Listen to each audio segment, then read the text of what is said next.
ফের কুমির আতঙ্ক ছড়ালো চৈতন্যভূমি প্রাচীন মায়াপুরের বিভিন্ন স্নানের ঘাটে সন্ধানে বন দপ্তরের কর্মীরা। সকাল থেকে দুপুর প্রাচীন মায়াপুর শ্রী চৈতন্য কলোনি সহ বেশ কিছু গঙ্গার ঘাটে দেখা মেলে পূর্ণবয়স্ক এক কুমিরের, এমনটাই দাবি এলাকার স্থানীয় বাসিন্দাদের। ফলে স্থানীয় বাসিন্দাদের পাশাপাশি গঙ্গায় স্নান করতে ভয় পাচ্ছেন তীর্থভূমিতে আসা অসংখ্য পুণ্যার্থী। এরপর বন দপ্তরে খবর দেওয়া হলে দুপুরের পর দুই কর্মী প্রতিটি ঘাটে এসে সন্ধান চালাতে শুরু করেন বলেই জানা গিয়েছে সূত্র মারফত। ব্যাপারটা হচ্ছে নবদ্বীপে বহু দূর দূর থেকে লোকজন আসে, পুণ্যার্থীরা আসে নবদ্বীপে গঙ্গা চান টান করার জন্য। তাতে লোক মুখে শোনা বা কুমির দেখা গেছে, তাতে এখানকার লোক বা বাসিন্দারা সবাই আমরা একটু আতঙ্কিত হই।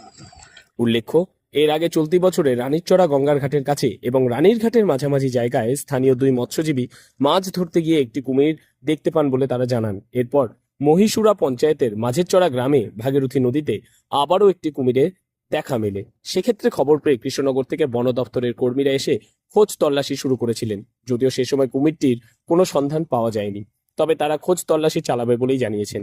তবে এই বিষয়ে এলাকার বাসিন্দারা এবং ঘাট পারাপার হওয়া যাত্রীরা রয়েছেন যথেষ্টই আতঙ্কে। একটা লোক টাউনের থেকে চান করতে এসছে, ও মাঝে মাঝে আসে, তো একলাই ছিল। উনি যখন চান করতে এসছে তখন উনি দেখে যে ওইখান থেকে কুমিরটা আসছে, পুরো মুখও জলের উপরে আর পিঠের এইখান থেকেও পুরোটা জলের উপরে। উনি বলছে যে উপরে উঠে এসে বলছে তোমরা আসো গো, দেখো দেখো একটা কুমির এসছে। তারপরে আমরা উঠলাম, আমরাও গেলাম, যা দেখলাম হ্যাঁ কুমির যাচ্ছে, ধীরে ধীরে উজিয়ে যাচ্ছে জলের ওইখান থেকে, ওই সিঁড়িঘাটের ওদিকে যাচ্ছে। তারপরে যখন সব লোক গঙ্গা ধারে গেল তখন এতটা যায়, এদিকে একটা নৌকা ছিল, তো নৌকার পাশাপাশি যখন গেল তখন ডুব দিল। হ্যাঁ ডুব দিল। বেশ বড় কুমির। হ্যাঁ ভালোই বড়, মুখটাই তো এত বড় লম্বা, উপরে পিঠটাও এত বড় দেখা যাচ্ছে জলের উপরে, কালো রঙের। হ্যাঁ কালো রঙের। এতটাই আমরা এটা কোন ঘাট? এটা প্রাচীন মায়াপুর শ্রী চৈতন্য কলোনি। আচ্ছা। প্রসঙ্গত, জেলা বিভিন্ন জায়গা থেকে এর আগেও জেলায় একাধিকবার গঙ্গায় অবাধে কুমিরের বিচরণের অভিযোগ উঠে এসেছে। স্থানীয় বাসিন্দারা গঙ্গার একাধিক জায়গায় কুমিরকে সাঁতার কাটতে দেখতে পান এবং সেই সমস্ত দৃশ্য ক্যামেরাবন্দি করে বন দপ্তরের আধিকারিকদের দেখানো হয়।